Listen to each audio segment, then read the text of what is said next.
Okay, so today we're going to be looking at Adagio Hojicha, which is a green tea that I got in their sampler box of Japanese green teas. So this is a little bit unique. So this is a description from the Adagio website.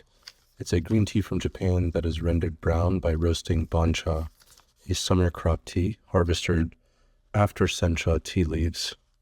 An Adagio customer favorite with a toasty nutty flavor and slightly mesquite note. Earthy and warm quality, soothing and clean finish, and they give it a 93 rating. So I brewed this for 2 minutes and I set my kettle to 175 degrees. They recommend 2 to 3 minutes at 180 degrees. So as far as how this brewed, I'm going to say that this brewed better than expectation. I found it to have a nutty aroma, and as far as flavor, we're going to say that it's got a toasty, nutty flavor. It doesn't taste artificial at all. In fact, it's got natural tones, and I really like that. It makes it very drinkable. We're obviously not going to add cream and sugar to this to test that aspect and how that changes the flavor profile, and I have not added honey to it.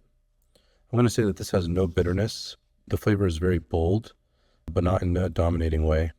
And this leads me to say that it brewed better than expectation, meaning I always try to brew my teas a little bit under the recommended settings, just because I find that it often will burn teas if I'm not too careful. So this brewed, I think, the color is darker than expected for a green tea.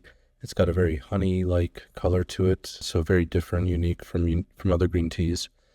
And I thought it would have a very mild flavor being a green tea, but it's actually quite bold, and there's no astringency with it. It's very drinkable. I'm going to say there might be a little bit of astringency, but it's very low. You can feel it on the front of the hard palate and a little bit at the tip of the tongue.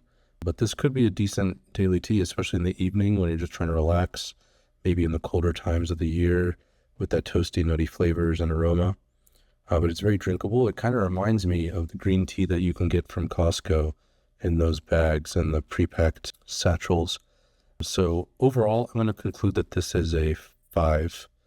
So this is a new channel, and what you're seeing on the desk is ink from my fountain pens. But this is what the rating system will be. We're going to give it a 0 or a 5 or a 10. And a 0 means that the flavor was rather forgettable. It means that I'm probably not going to remember what it tasted like. If you asked me to recall the flavors in a week, I'm probably going to forget. And in a year, I'm going to forget that I ever even had it. A 5 will mean that I found it to be good and very drinkable. I'll definitely drink it again. It's something that I would have no hesitation offering a friend if they came over to my house. But it's not going to blow their minds. A 10 is going to be a tea that I remember vividly and that I'm dreaming about pretty regularly throughout the rest of my life. At least a few times a year, I've thought about the flavor of this tea and I'm craving it. So I think this will convey a more non-ambiguous rating system for you.